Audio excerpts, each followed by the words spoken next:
Welcome back, everyone. I am CSCM Aditya Jawar, the founder and director of AJ Classes. Dear students, I am the India's youngest CS and CMA. I am also the India's youngest company secretary at the age of 18. My dear CMA Foundation students, आप सभी के लिए हम आज लेकर आए हैं 4.2 unit का रिवीजन, या कह सकते हो कि मेन लेक्चर 4.2 एंड उसके बाद 4.3 भी हम आज इस लेक्चर के अंदर कवर करने वाले हैं. सो पिछला जो लेक्चर था उसके अंदर अपन ने 4.1 देखा था. 4.1 के अंदर काफी सारी चीजें देखी थी. सबसे पहले हमने कॉस्ट अकाउंटिंग क्या होता है, कॉस्ट अकाउंटिंग सिस्टम क्या होता है, कॉस्ट अकाउंटेंसी क्या होता है, कॉस्टिंग क्या होता है, ये सारी चीजें कल देखी थी. मेथड्स देखे थे बहुत सारे. ठीक है, आज हम इसके आगे थोड़ा बहुत देखने वाले हैं, बिकॉज ये जो चैप्टर है पर्टिकुलरली अगर अपन बात करें तो इसका वेटेज एग्जाम में 30 मार्क्स का, ओवरऑल 30 मार्क्स का. और 30 मार्क्स बोले तो बेटा बहुत बड़ा अमाउंट हो जाता है. ठीक है, सो शुरू करेंगे. सो यहाँ पे अगर आप देखेंगे application of cost accounting for business decisions 4.2. सबसे मेन अकाउंटिंग का मेन पर्पस क्या होता है, गेट बंद करना. अकाउंटिंग का मेन पर्पस क्या होता है? यूजर की जो भी इंफॉर्मेशन है उसको प्रोवाइड करना, यूजर को प्रॉपर इंफॉर्मेशन प्रोवाइड करना. यूजर मतलब कौन हो सकता है? इंटरनल हो सकता है, एक्सटर्नल हो सकता है. दो प्रकार के यूजर होते हैं दुनिया में, internal user and external user. ठीक है, तो उसकी जो जो इंफॉर्मेशन है बेचारे को, भाई क्या इंफॉर्मेशन चाहिए, वो सारी इंफॉर्मेशन अपन को उसको क्या करनी पड़ती है, देनी पड़ती है. जितनी भी इंफॉर्मेशन वो मांगे वो सारी की सारी इंफॉर्मेशन हम लोग को उसको देनी पड़ेगी. अब आगे की बात करते हैं. Classification and sub division of cost. Classification and sub division of cost ये क्या होता है बेटा? Classification and sub division of cost, उसने कुछ बताया कि क्या क्या कॉस्ट अकाउंटिंग सर्व करके देता है, बिजनेस डिसीजन के लिए वो कैसे यूजफुल है. तो सबसे पहला भाई बोल रहा है कि भाई क्लासीफाई कर देता है कि कौन सा कॉस्ट कैसा है. डायरेक्ट कॉस्ट है, इनडायरेक्ट कॉस्ट है, ठीक है, प्राइम कॉस्ट है, फैक्ट्री कॉस्ट है, एडमिनिस्ट्रेटिव कॉस्ट है. तो वो प्रॉपर उसको क्लासीफाई कर देता है, अलग अलग डिवाइड कर देता है. दूसरा उसने बोला है कि आप प्रॉपरली मटेरियल का, लेबर का, ओवरहेड का कंट्रोल कर सकते हो. कंट्रोल का मतलब क्या होता है कि भाई ज्यादा पैसा नहीं लग जाए मेरे, ओवरऑल जो है मेरा टोटल अमाउंट जो है वो थोड़ा ज्यादा ना लग जाए. उसका मेन पर्पस ये रहता है कि हमारा जो ओवरऑल जो अमाउंट है, मटेरियल हो या लेबर हो या फिर ओवरहेड्स, उसके अंदर कंट्रोल रहे. उसके लिए आप लोगों को वो लोग ईओक्यू सिखाएंगे, आप लोगों को बजटिंग सिखाएंगे, स्टैंडर्ड कॉस्टिंग सिखाएंगे. तो कई सारी चीजें वो लोग सिखाते हैं कॉस्टिंग के अंदर. सी का जो काम है, सी के अंदर दिया हुआ बिजनेस पॉलिसी. आप लोगों को भैया उसका कहने का मतलब क्या है? बहुत सारे मेथड्स होते हैं, बहुत सारे प्रोसीजर्स होते हैं. ठीक है, there are various methods and various procedures and this is facilitated by cost information correctly presented. अगर आप प्रॉपरली प्रेजेंट करोगे तभी तो आप वो मेथड्स या प्रोसीजर्स को प्रॉपरली यूज कर पाओगे. कॉस्ट अकाउंटिंग हेल्प करता है मैनेजमेंट को कि वो प्रॉपर एकदम वाइटल वाइटल मतलब इंपॉर्टेंट डिसीजंस ले सके कि हमको नया प्रोडक्ट लॉन्च करना है कि नहीं करना है, हमें प्रोडक्ट के अंदर मिक्स कितना रखना है. प्रोडक्ट मिक्स का मतलब होता है, लेट्स से फॉर एग्जांपल के तौर पे मान लो ये बनाने का है, तो इसमें कितना प्लास्टिक रखना है, कितना रबड़ रखना है, कितनी क्वांटिटी में कौन सा केमिकल रखना है, उसे कहते हैं प्रोडक्ट मिक्स. अगर हमारे पास कुछ बची हुई कैपेसिटी, जिसे कहते हैं फिर स्पेयर कैपेसिटी, अगर कोई स्पेयर कैपेसिटी अगर बचा हुआ है तो स्पेयर कैपेसिटी का प्रॉपरली यूटिलाइजेशन करना, रिप्लेसमेंट करना एग्जिस्टिंग एसेट का. लेट से मान लो कोई एसेट है उसको हटा के दूसरी लेके आनी है, तो वो उसे कहते हैं रिप्लेसमेंट ऑफ एग्जिस्टिंग एसेट. करना है कि नहीं करना है सारे डिसीजन कौन बताता है? कॉस्ट अकाउंटिंग बताता है, और कौन बताता है? उसके बाद आता है अगला जो पॉइंट है, उसका नाम है बेटा बजटिंग. बजटिंग क्या होता है? देख भाई, कोई भी दुनिया में तो मैंने कपड़े खरीदने जाते हो ना तो बजट लेके जाते हो. यार मेरा कपड़े का बजट 2,000 रुपए का, 1,000 रुपए का, 500 रुपए का, जो भी बजट है. तो इम्पोर्टेंट कॉस्ट अकाउंटिंग टूल्स जो हेल्प करता है मैनेजर को बजट और उसकी रिपोर्ट बनाना. बजट्स होते क्या है? फाइनेंशियल और क्वांटिटेटिव स्टेटमेंट जो प्रिपेयर किए जाते हैं, अप्रूव किए जाते हैं prior to different period of time. Policies to be pursued, कौन कौन सी पॉलिसी हमें रखनी है. अबे देख सिंपल सा समझाता हूँ. बजट एक्चुअली कॉस्ट का जो है ना बहुत बड़ा पार्ट है. अलग अलग प्रकार के बजट बनते हैं, sales budget, master budget, production budget, standard budget, मतलब बहुत सारे बजट बनते हैं. बजट बनाने का काम तभी हो पाएगा जब आपने प्रॉपरली कॉस्टिंग की इंफॉर्मेशन रखी है. अगर आप प्रॉपर कॉस्टिंग की इंफॉर्मेशन रखते हैं तभी बजट बनाने का काम हो पाएगा, अदरवाइज बजट नहीं बन सकता है. बजट के अंदर क्या होता है कि आप लोग वेराइंसेस निकाल सकते हो, क्या क्या प्रॉब्लम्स है, क्या क्या डेविएशन है. तो हमने सोचा था 5,000 का खर्चा करना है, तो मान लो 10,000 का खर्चा हो गया, तो इतना ज्यादा डबल कैसे हो गया? क्या रीजन था? पता चला सर बोले मटेरियल एक्चुअली है ना बहुत ज्यादा लग गए थे, इसलिए प्राइसेस बढ़ गई थी मटेरियल की. कोई भी रीजन हो सकता है, एक्स वाई जेड, एनी. ठीक है, तो ये सारी चीजें हो सकती है बजट के अंदर। उसके बाद हम लोग एफिशिएंसी को मेजर करते हैं। एफिशिएंसी का मतलब क्या होता है, जैसे फॉर एग्जाम्पल इसको बोला मैंने 2 घंटे के अंदर ये काम करने का, मैडम ने 5 घंटे लगा दिए, तो मेरे तो ओवरऑल जो यूनिट से कम बनेंगे। अब मैंने बोला था 2 घंटे के अंदर ये काम करना है, तुमने लगाया 5 घंटे, तो गया काम 3 घंटे एक्स्ट्रा क्यों लगे, क्या कारण, मेरी तो लेबर कॉस्ट बढ़ गई, मेरा प्रोडक्शन डाउन हो गया। तो एफिशिएंसी को मेजर करना है, प्रॉपर एस्टिमेट बनाना है, और फ्यूचर के बारे में प्रेडिक्ट करना है कि भाई ये सही है, ये गलत है, ये सही है, ये गलत है, वो सब। हमारे पास जो साधन होते हैं ना, रिसोर्सेज, वो हमेशा लिमिटेड होते हैं। हमारे पास जो भी रिसोर्सेज होते हैं हमेशा लिमिटेड होते हैं। रिसोर्सेज का मतलब साधन, जिन जो जरूरी है in order to produce, production के लिए जो चीजों का जरूरत है, आवश्यकता है, तो वो सारी चीजें क्या है, लिमिटेड है। हमारे पास फॉर एग्जांपल लेबर जो होते हैं लिमिटेड होते हैं, हमारे पास पैसा लिमिटेड होता है, हमारे पास मशीन्स लिमिटेड होती है, हमारे पास समय लिमिटेड होता है, सब लिमिटेड ही है। तो बेस्ट से बेस्ट यूज करना है। आज तुम्हारे पास भी उतना ही समय है और रैंकर के पास भी उतना ही समय है, सेम ही है, ऐसा तो नहीं है तुम्हारे पास ज्यादा है उसके पास कम है, या उसके पास ज्यादा है तुम्हारे पास कम है। लेकिन क्या होता है कि रैंकर अपने लेवल की स्टडी करता है, अपनी एफिशिएंसी को मेंटेन करता है, वो प्रॉपर जो रिसोर्सेज है उसके पास उसको प्रॉपर यूटिलाइज करता है। तुम्हारे पास क्या चीज नहीं है, everything, do you guys have everything, you have all the resources but you are not utilizing that to the optimum, and he will utilize that to the optimum, मतलब मैक्सिमम लेवल पे उसको यूटिलाइज करेगा, and that is the result, that is the reason वो भैया जो result लेकर आता है। आपको मैक्सिमम आउटपुट निकालना है मिनिमम कॉस्ट के अंदर, वो तभी पॉसिबल है जब आप वेस्ट को एलिमिनेट करोगे, जब आप एफिशिएंसी को इंक्रीज करोगे, प्रोडक्टिविटी को इंक्रीज करोगे, तभी हो पाएगा। और अगला जो पार्ट है उसे कहते हैं प्राइस डिटर्मिनेशन। भैया कॉस्ट अकाउंटिंग की वजह से ही आप लोग प्राइसेस पता कर सकते हैं। अगर कॉस्ट अकाउंटिंग नहीं है, आप प्राइसेस प्रॉपर्ली फिक्स नहीं कर पाओगे। प्राइसेस फिक्स नहीं कर पाए, मार्केट में compete नहीं कर पाओगे, क्योंकि मार्केट में वही चलेगा जो सस्ते से सस्ता बेचेगा और अच्छी क्वालिटी का बेचेगा, तभी आप चल पाओगे। रिसेशन के वक्त को बिजनेसमैन को बहुत सोचना पड़ता है, बहुत समझना पड़ता है, मेरी प्राइसेस डाउन हो जाएगी। ठीक है, अभी तुमको एक प्राइस डिटरमिनेशन से एक चीज बताता हूँ, वह देखो, लेटेस्ट एग्जांपल है।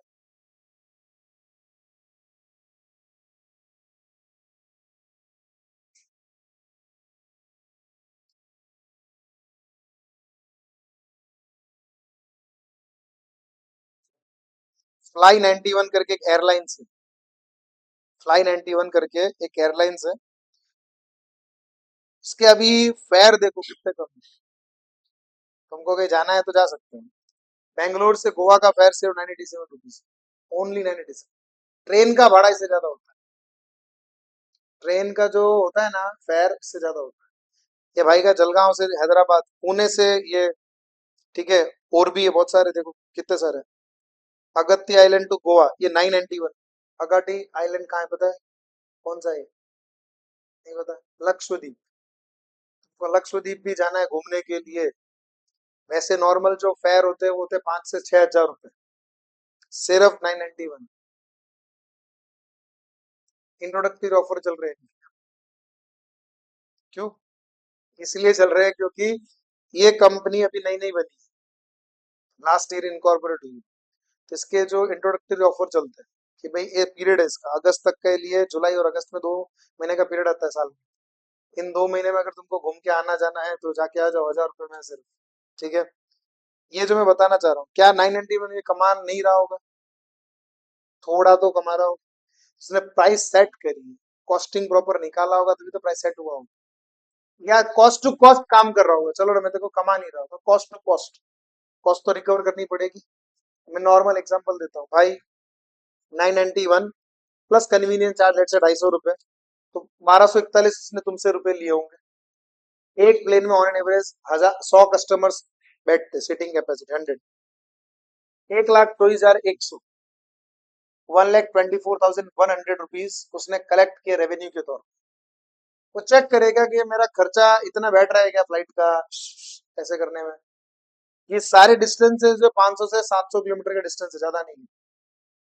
तो वो पेट्रोल की चेक करेगा, डेप्रिसिएशन चेक करेगा, उसके बाद चेक करेगा पायलट पायलट का खर्चा, वो फीमेल स्टाफ वो जो होती है उनका खर्चा चेक करेगा, कॉस्ट टू कॉस्ट काम कर रहा है, तो कॉस्टिंग निकालेगा तब ये 991।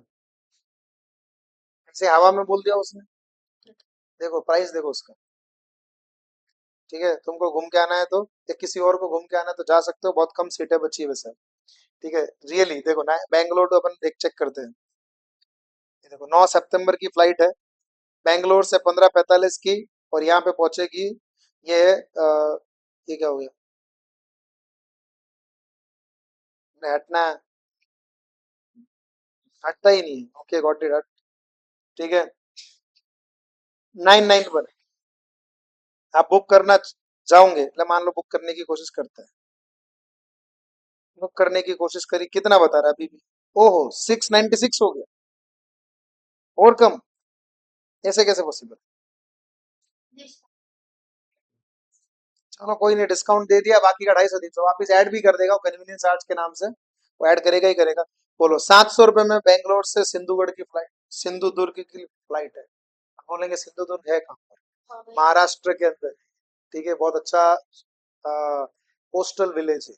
ठीक है, घूम के आना है, मतलब 1 2 दिन तो गोवा जाना है, गोवा के लिए उतना ही है। अब 700 रुपये फ्लाइट दे रहा है भाई, वो कुछ ना कुछ तो कमा ही रहा होगा, ये गारंटी है। कुछ न कुछ तो, या कुछ न कुछ छोटा मोटा चिंदी जितना मार्जिन रखा ही होगा। कॉस्टिंग बैठाना इसलिए जरूरी। अब मैंने समझा, अब इसको हटा देता हूँ, नहीं तो ये मेरे को ऑफर पे ऑफर, ये इंस्टाग्राम मेरे को भेजता रहेगा नहीं तो। ठीक है, अब ये प्लेन अगर है ना, आप अगर थोड़ा सा नोट करोगे ना, तो इसका प्लेन एक्चुअली थोड़ा छोटा है, ये देखो, तो इसको कॉस्टिंग कम पड़ता होगा। ये जो प्लेन है, ये एक्चुअली कौन से प्लेन है आपको पता है? कौन से? प्राइवेट टाइप के कह सकते हो, इसे कहते हैं कार्गो प्लेन्स। ये कार्गो प्लेन्स है एक्चुअली, ये सामान लाने ले जाने के लिए। इसने इसको कन्वर्ट कर दिया किसके अंदर? और आपने वो मूवी देखी है वो सरफिरा? देखिए सरफिरा,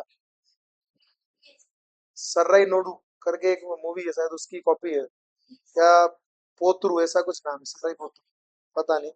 तो उसके अंदर भी वो लोग क्या करते हैं, एक्चुअल जो हाइट होती है, एक्चुअल जो हाइट होती है ना, वो उड़ती है बहुत ऊपर। ये 35,000 फुट के आसपास, ये उड़ता है 19,000 के आसपास, इसका पेट्रोल कंजम्पशन भी कम आता है, इसको सस्ता पड़ता है कार्गो प्लेन से।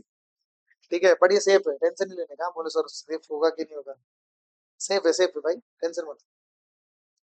छोटे छोटे प्लेन है, बट ये सस्ता पड़ता है। इन शॉर्ट कहने का, मैं बताने का पर्पस क्या है, कि प्राइस डिटर्मिनेशन के लिए वो चेक करेगा मेरी इनएफिशिएंसी कितनी है, मेरी वेस्टेज कितना जा रहा है, मेरा ओवरऑल वेस्टेज मतलब क्या, मान लो पेट्रोल और ऊपर जाएगा 35,000 फुट पे, तो उतना वेस्टेज चला जाता है ज्यादा। इसको चलाने के लिए हाईली जो होते हैं ना, एकदम नेक्स्ट लेवल के ड्राइवर्स, वो नहीं चाहिए, पायलट्स। इसको चलाने के लिए चाहिए नॉर्मल लेवल के पायलट्स।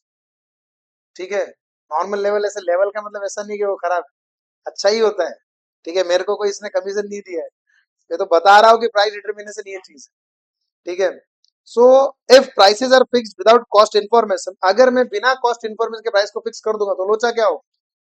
अरे लोचा सबसे बड़ा ये हो जाएगा सर, कि आप लोग उसका नुकसान कर बैठो। जैसे ये चीज मान लो 20 रुपए पड़ रहा है, मैंने कहा यार 20 रुपए काम करते 10 में बेच दे, पता ही नहीं कॉस्ट निकाला ही नहीं, 10 में बेच दे, तो लॉस हो जाएगा ना तुम। तो वही प्रॉपर, अगर कॉस्ट इन्फॉर्मेशन नहीं है, तो डेफिनेटली आप या तो टू हाई कोट कर दोगे, या फिर टू लो कोट कर, टू हाई करोगे तब भी दिक्कत है, और टू लो, अच्छा ये इसका एग्जांपल दिया, क्या लगता है ये टू लो पे या टू हाई पे? टू लो पे ही है, और क्या है, मार्जिन बहुत कम होंगे इसकी गारंटी है। और या हो सकता है ये मार्केटिंग बजट मान के चल रहा है, ये पड़ रहा होगा 2,000 में, फिर भी 1,000 रुपए में दे रहा है, मार्केटिंग बजट मान के, माया एक मार्केटिंग लग गया कोई, ताकि लोग इसकी तरफ अट्रैक्ट हो। फ्यूचर में तुमको ही लूटेगा वापस, तो गारंटी है ना। डिसीजंस में रिलेट टू वेरियस प्रॉब्लम्स, अलग अलग प्रॉब्लम है, कि वेदर और not price should be reduce, क्या हमें प्राइस रिड्यूस करना चाहिए कि नहीं करना चाहिए, क्या हमें प्रोडक्शन में चेंज करना चाहिए कि नहीं करना चाहिए। ये सारी इंफॉर्मेशन तभी होगी, तभी पता कर पाओगे जब कॉस्टिंग इन्फॉर्मेशन, अगर कॉस्ट इन्फॉर्मेशन है ही नहीं तो कुछ पॉसिबल नहीं। That mean costing is very important for our day to day life. ठीक है,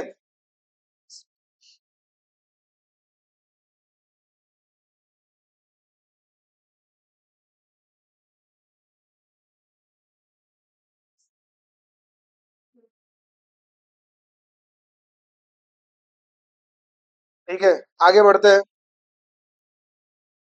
इसको लर्न करूंगा बाद में। अब आता है मेन पार्ट कि भैया 4.3 शुरू हो चुका है। 4.3 ओवरऑल अगर देखा जाए तो थोड़ा बहुत इसमें से आएगा, मतलब 3 एक एमसीक्यू इसमें से, 4 एमसीक्यू आ सकते हैं इसमें से। Definition of cost, cost centre, cost unit, cost driver क्या है? तो सबसे पहले अगर अपन बात करें कॉस्ट क्या है, भाई कॉस्ट तो पिछले चैप्टर में पढ़ा ना तुमने 4.1, वही डेफिनेशन लिखी हुई है, वापस देख लो।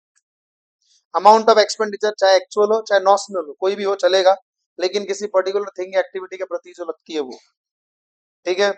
कौन कौन सी प्रकार की कॉस्ट है वो दी हुई है भाई ने पहले। Out of pocket cost, out of pocket cost जो कैश में जिसका पेमेंट होगा और जो लगना ही लगना, जिसका कैश में पेमेंट होगा जो लगना ही लगना है। अरे भाई तुम मुंह देखते हो, लिखा करो साथ साथ में, ये देखो ये लिख रही है, आप लिखा भी करो साथ साथ में कि कैश पेमेंट है जिसके अंदर आपका, ऐसे कहानी की तरह सुनते जाते, साथ साथ में लिखा करो कैश पेमेंट लिखा हुआ है, इसके अंदर मेन वर्ड है कैश आउटले, ठीक है।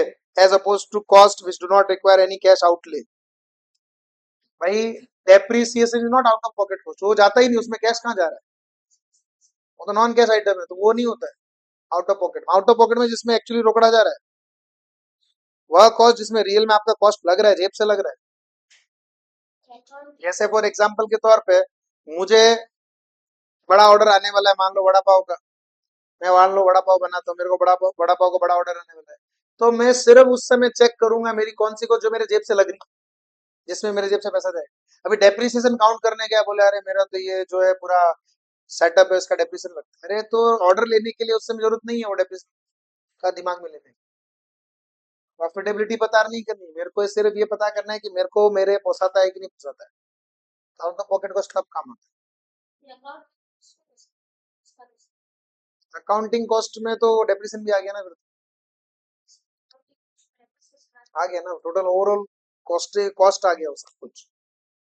अगला है अपॉर्चुनिटी कॉस्ट। अपॉर्चुनिटी कॉस्ट का मतलब the cost of next best alternative forgone, यहाँ पे वर्ड आएगा नेक्स्ट बेस्ट अल्टरनेटिव, ये देखो लिखा हुआ है अपॉर्चुनिटी फॉरगोन, तो ये word main important, opportunities forgone आ गया, या cost next best alternative word अगर रहता है एग्जाम में, तो तुमको याद रखना है कि बॉस मुझे तो क्या करना है, अपॉर्चुनिटी कॉस्ट है इसका मतलब, तो ठीक है। अपॉर्चुनिटी कॉस्ट कौन से, the cost of next best alternative forgone, समझ रहे बात को, बढ़ू आगे।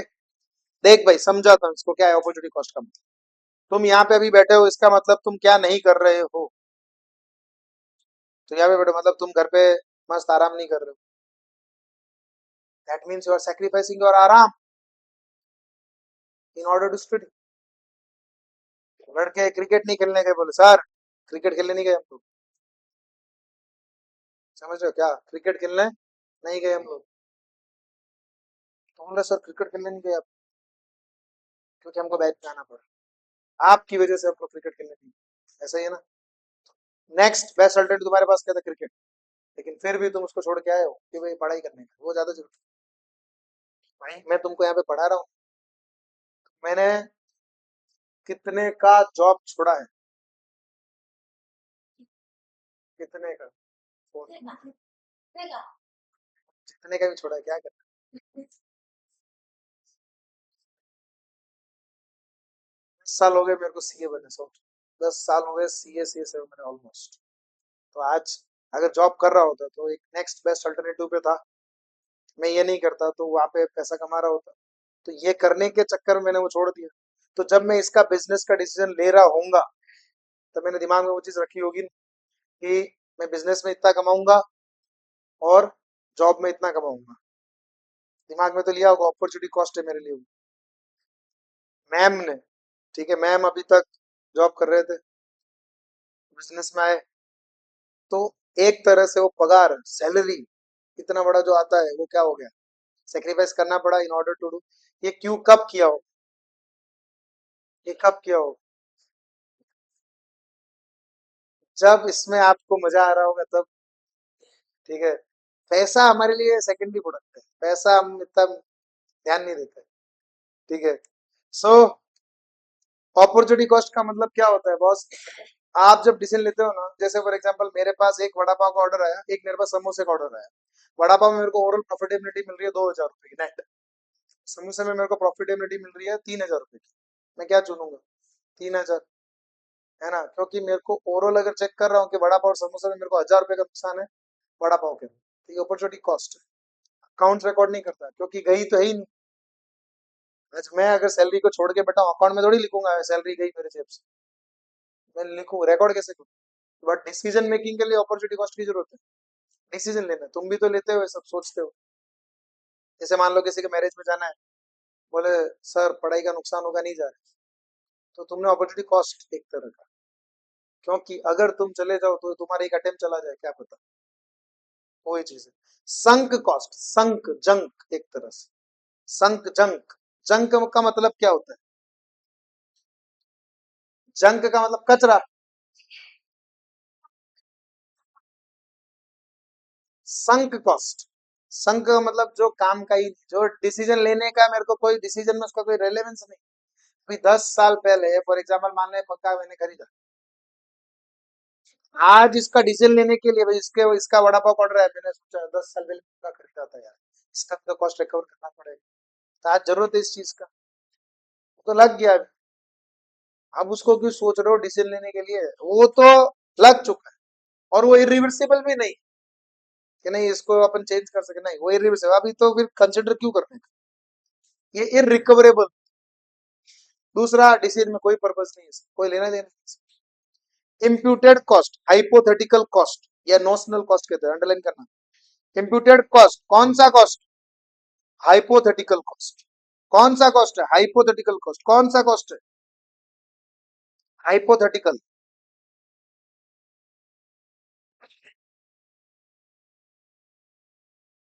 एक मिनट रुकना। हाइपोथेटिकल का मतलब क्या है? हाइपोथेटिकल, तुम तुम्हारे घर में रहते हो, तुम्हारा घर खुद का है, तो अपने आपको भाड़ा चुका दो, हर महीने भाड़ा जी, हर महीने खुद को भाड़ा थोड़ी चुका दो। बट अगर तुम उस घर में नहीं रहते तो क्या होता? उसको भाड़े पे चढ़ाते तो क्या मिलता? तुमको रेंट मिलता हर महीने। कॉस्ट, नॉस्टल कॉस्ट उसे कहते हैं। एक्चुअली ये कोई कॉस्ट लग नहीं रहा है, लग सकता था। आज फॉर एग्जाम्पल मैं पैसा बिजनेस में न डालकर किसी और जगह पे डालूं तो मुझे रिटर्न आएगा, बस वही चीज उसे कहते हैं इंक्लूडेड कॉस्ट। बस सोच रहे, आया वाया कुछ नहीं है, सिर्फ सोच। हाइपोथेटिकल, नॉस, इसे कहते हैं काइंड ऑफ अपॉर्चुनिटी कॉस्ट ही, समझ। काइंड ऑफ क्या है? अपॉर्चुनिटी कॉस्ट ही है।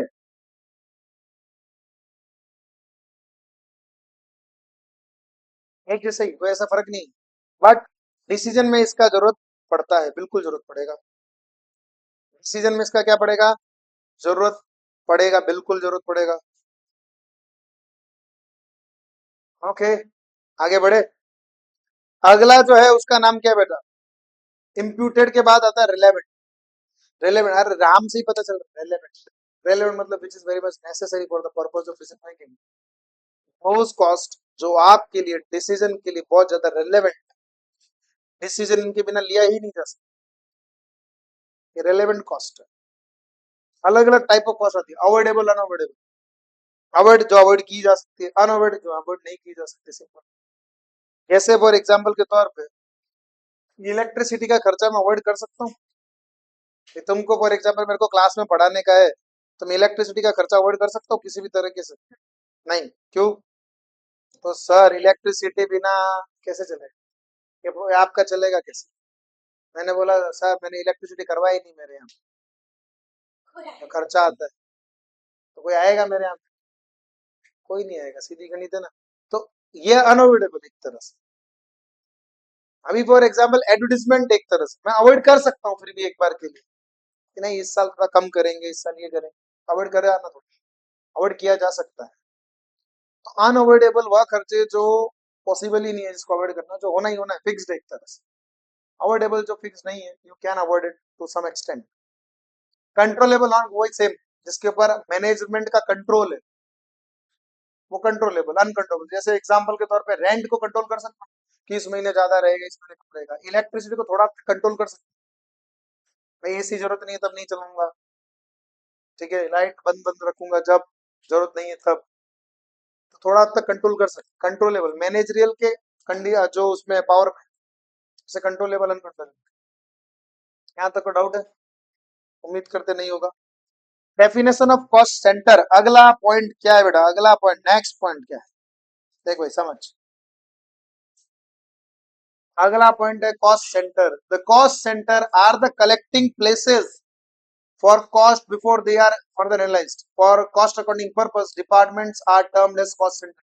सिंपल मतलब समझाऊं तो कॉस्ट सेंटर का मतलब जहां से कॉस्ट जनरेट हो, सिंपल भाषा में कहे तो जहां से कॉस्ट जनरेट हुआ है, जिस डिपार्टमेंट से कॉस्ट जनरेट हुआ है उसे कॉस्ट सेंटर कहते हैं।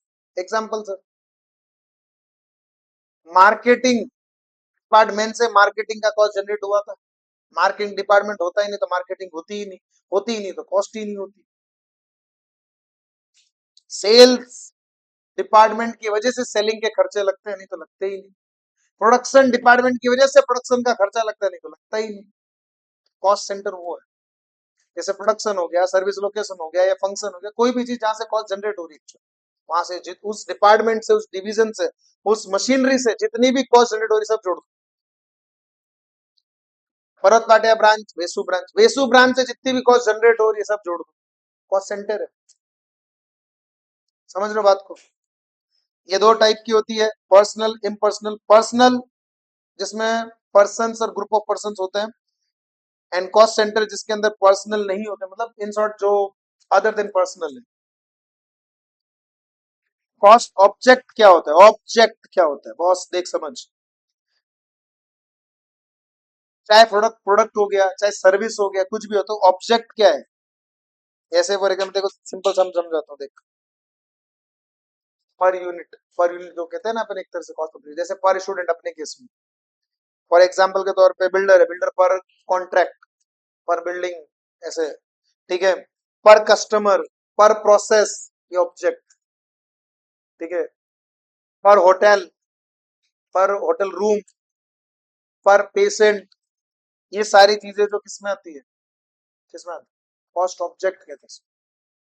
ठीक है, सब डिवाइड करते हैं। कॉस्ट यूनिट तो तुमको बताया जस्ट अभी, cost object and cost unit almost similar ही है। जैसे पावर है ना, पावर, पावर का जो निकाला जाता है ना पर यूनिट, वो एक तरह से किलोवाट मेगावाट में निकाला जाएगा। सीमेंट में टन में निकाला जाएगा। ऑटोमोबाइल कितने व्हीकल है, नंबर ऑफ व्हीकल के हिसाब से निकाला जाएगा। समझ रहे हो कहानी, समझ रहे हो? सो ये सारे फर्क है दोनों के अंदर। आगे बढ़ते हैं, अगला पॉइंट क्या कहता है बेटा। नाउ द नेक्स्ट पॉइंट, एक मिनट रुक जाओ।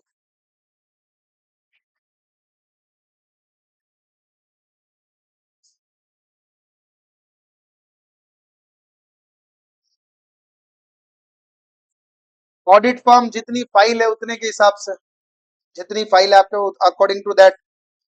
होटल है तो रूम डे के हिसाब से पर रूम कितना पैसा आया, हॉस्पिटल पर पेशेंट, तो कॉस्ट यूनिट कहते हैं इसको।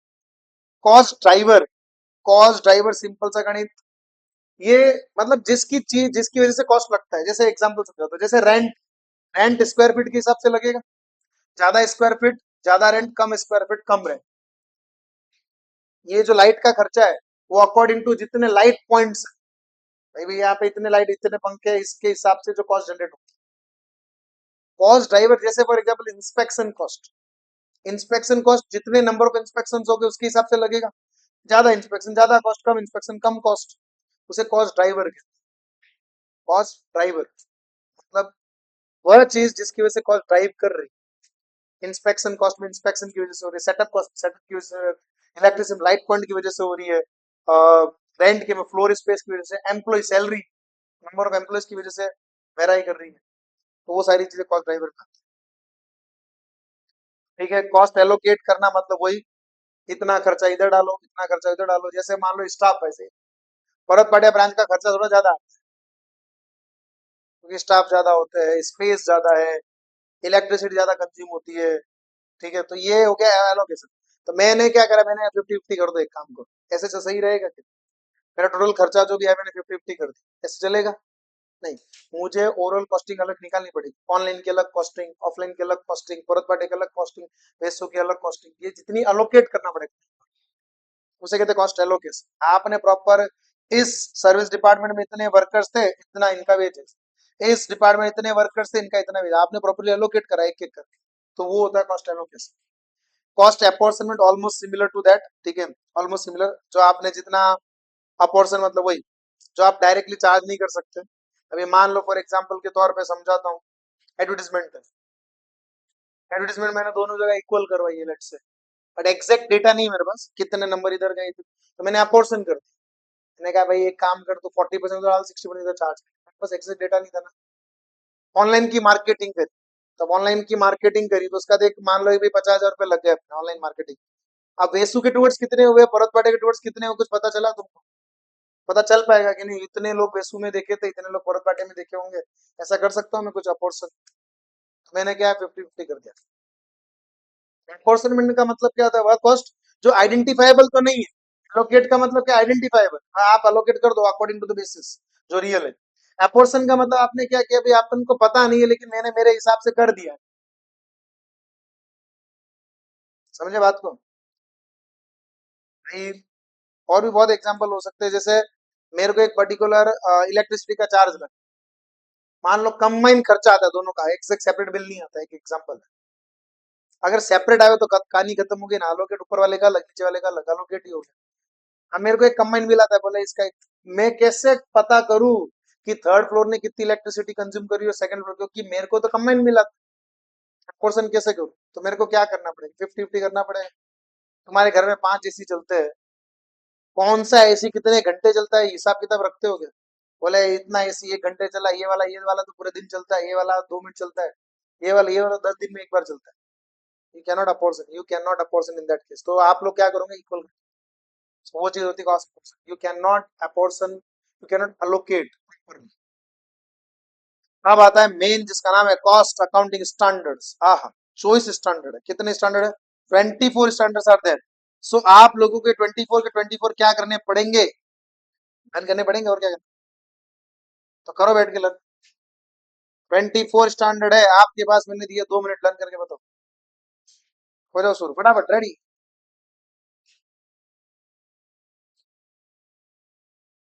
हो गया लर्न? बताओ 7 नंबर स्टैंडर्ड कौन सा है, बुक बंद।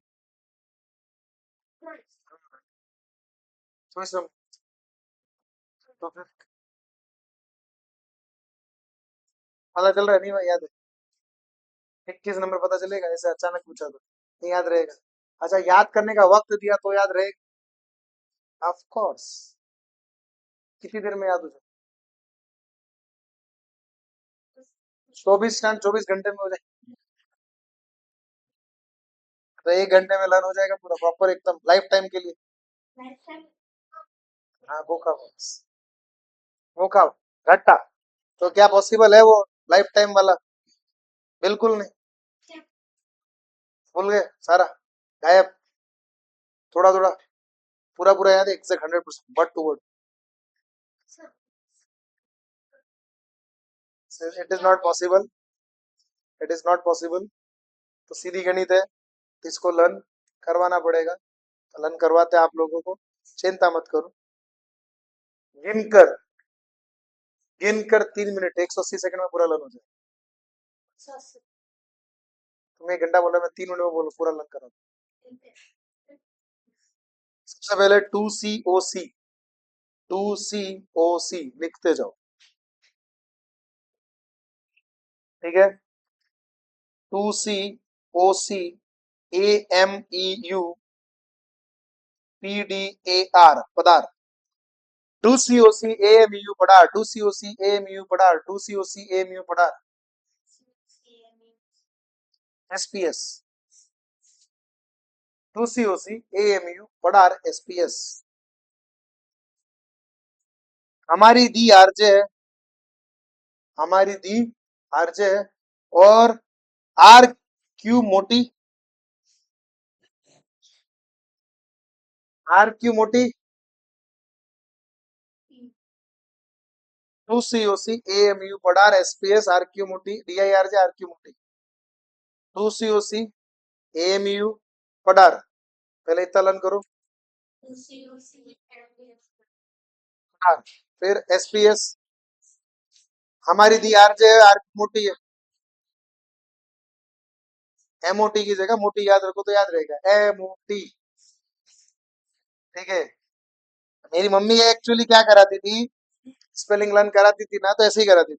मदर की स्पेलिंग लर्न करानी थी, बोले बोल ए मोटी एच ई आर, तो मैं ऐसे ही लर्न करता ए फैटी एच ई आर, ए फैटी मतलब ए फैटी, ठीक है, ए मोटी एच ई आर, तो मदर ऐसे लर्न हुआ था। कारपेंटर, तो कार बोल, फिर पेन, फिर पेंटर, तो ऐसे टुकड़े टुकड़ों में लर्न हो जाता था। वैसे ही मैं टुकड़े टुकड़े तुमको लर्न करा दिया। 2COC में पढ़ा RSPS, 15 हो गए ऊपर, 9 हो गए नीचे, हो गए 24 पूरे के पूरे। अब इसके अंदर क्या क्या है वो आपको फटाफट लर्न हो जाएगा, कोई दिक्कत नहीं आएगा। सबसे पहले क्लासिफिकेशन ऑफ कॉस्ट, अगला सी कैपेसिटी डिटरमिनेशन, ओ से ओवरहेड, अगला सी cost of production. 2COC, 2COC, अब सब में मैं अगर 2COC करते हैं,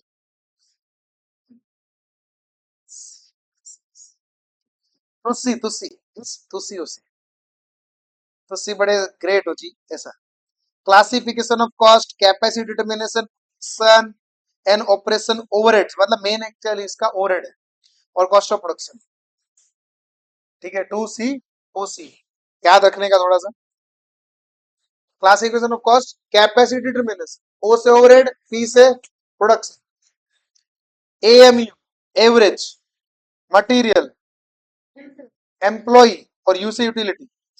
क्योंकि ज्यादा सी अपन कर नहीं सकते, सी यहाँ पे बहुत सारे सी है, सी सी सी, आप कितने करेंगे, याद थोड़ी रहेगा इतने सारे सी, इसलिए मैंने बीच बीच का लेना शुरू किया। 2COC AMU पढ़ा, अभी AMU में average, M material, E employ, U utility. A से एवरेज, एम मटेरियल, ई से, यू से यूटिलिटी। यहां तक लर्न हो गया। एक बार शुरुआत से करें।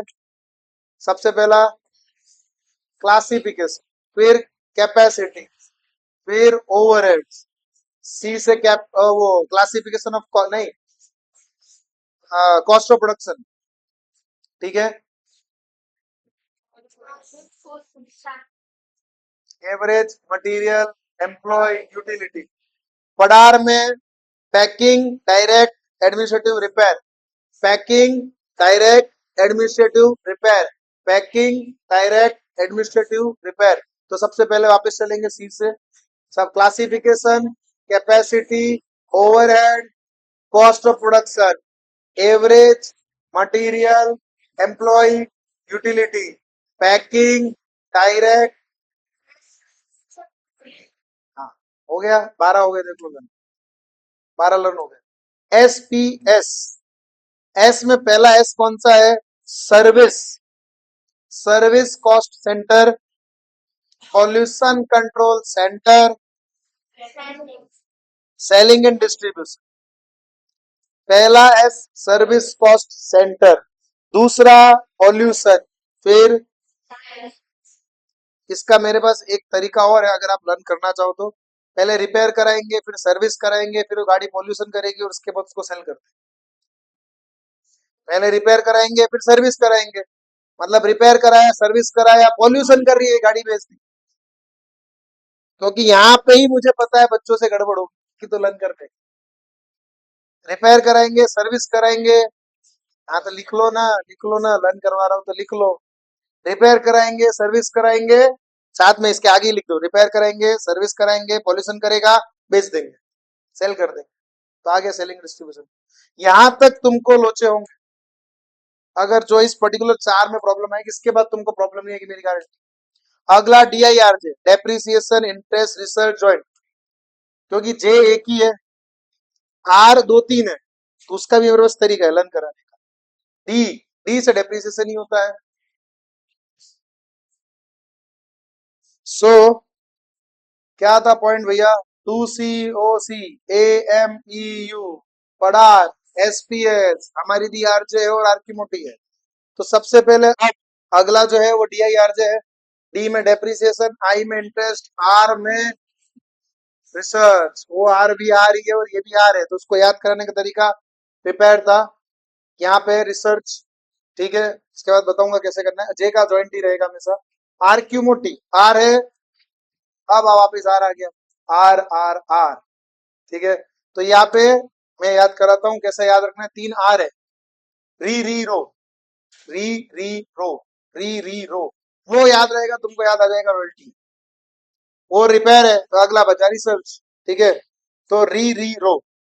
क्यू से हमेशा क्यू से क्वालिटी होता है, RQ। एम, एम मैन्युफैक्चरिंग, ओ ओवरबर्डन, और टी से treatment of revenue in cost statement.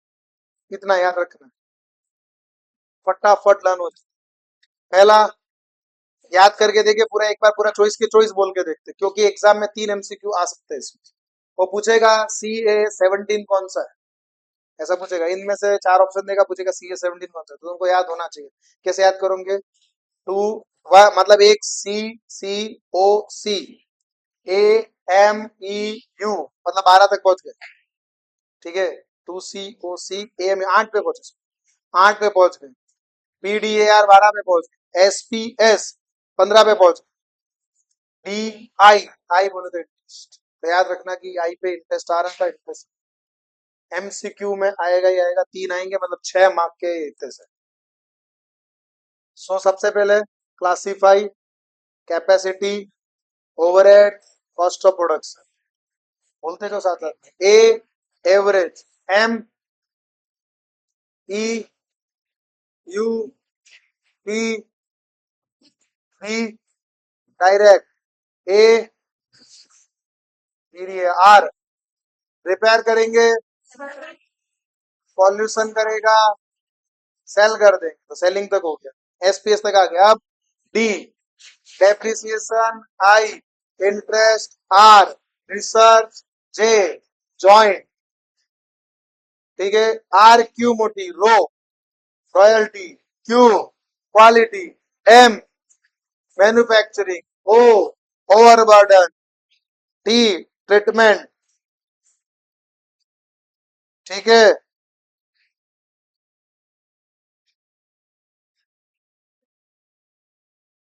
ठीक है, चलिए आगे बढ़े। ओके, सो ये हो गए चॉइस। क्या बात है, ये खत्म हो गया क्या चैप्टर? चलो एक और खत्म हो गया चैप्टर, बाकी का कल करेंगे फिर, और क्या, थोड़ा थोड़ा करके करते हैं। 30 मार्क का है तो ओवरऑल 30 मार्क के हिसाब से पढ़ाना पड़ेगा ना। मैं चाहूँ तो एक दिन में केवल 3 घंटे का लेक्चर लूंगा ना, पूरा खत्म। तो लर्न होगा तो भी लर्न होगा, गारंटी में। किनको बुरा लगेगा? किनको बुरा लगेगा ऐसा? 3 घंटे के अंदर, और ओवरऑल पूरा CMA का अकाउंट एक दिन, ओनली 10 आवर्स। 10 घंटे अगर दे दिया अकाउंट्स को पूरे, खत्म। 10 आवर्स में पूरा अकाउंट खत्म। एक दिन 100 मार्क, बहुत नाइन से ऐसे पढ़ता। ठीक है, लर्न होगा कंफर्म है, कुछ भी तुम बोलोगे नहीं, मेरी गारंटी। सब कुछ लर्न होगा, बस कंसंट्रेशन से सुनोगे तो। अगर आप सभी जन कंसंट्रेशन से लेक्चर को देखेंगे, सुनेंगे, समझेंगे, तो आपको पूरा याद रहेगा। और ज्यादा है तो क्या करने का, रिपीट पे देखने का। एक बार देखा, दूसरी बार आप रिपीट पे देखो, तीसरी बार आप पूरा दिमाग में बैठ जाएगा, कंफर्म है। ठीक है, तो अब 4.4 वाला जो चैप्टर है ना, उसमें कुछ खास इतना कुछ है नहीं, मतलब ओवरऑल अगर 4.3 तक हो गया तो मोटा मोटी तो काफी तक हो जाता है। अब आगे बढ़ते हैं। आगे बहुत देख, बहुत सारे अलग अलग टाइप ऑफ कॉस्ट है, बहुत सारे टाइप ऑफ कॉस्ट आएगी आगे। सब अगला मेरे को टाइप ऑफ कॉस्ट बताना है। 4.5, 4.5 अपने आप हो जाएगा इसके साथ साथ। इसमें मेन ये है, ये जो कॉस्ट शीट है ना, ये भी मैं, इतनी बड़ी कॉस्ट शीट है, तुम लर्न करने जाओगे, ये मैं आपको चैलेंज के साथ 5 मिनट के अंदर अंदर पूरा, उससे भी पहले पूरा करवा दूंगा लिखा कर। ठीक है, और ये अगर आ गया तो समझ लो तुम्हारा 18 मार्क का। अगर ये तुमको इतना सा आ गया ना, 18 मार्क, क्योंकि इसके ऊपर क्वेश्चन बनते हैं प्रैक्टिकल, तो वो हम आपको कराएंगे। और कल तो वो होगा, उसके अगले लेक्चर में ये होगा, तो मतलब चौथा लेक्चर, और 5वें लेक्चर में प्रैक्टिकल खत्म, 5 दिन में खत्म, कॉस्ट खत्म, 30 मार्क जेब।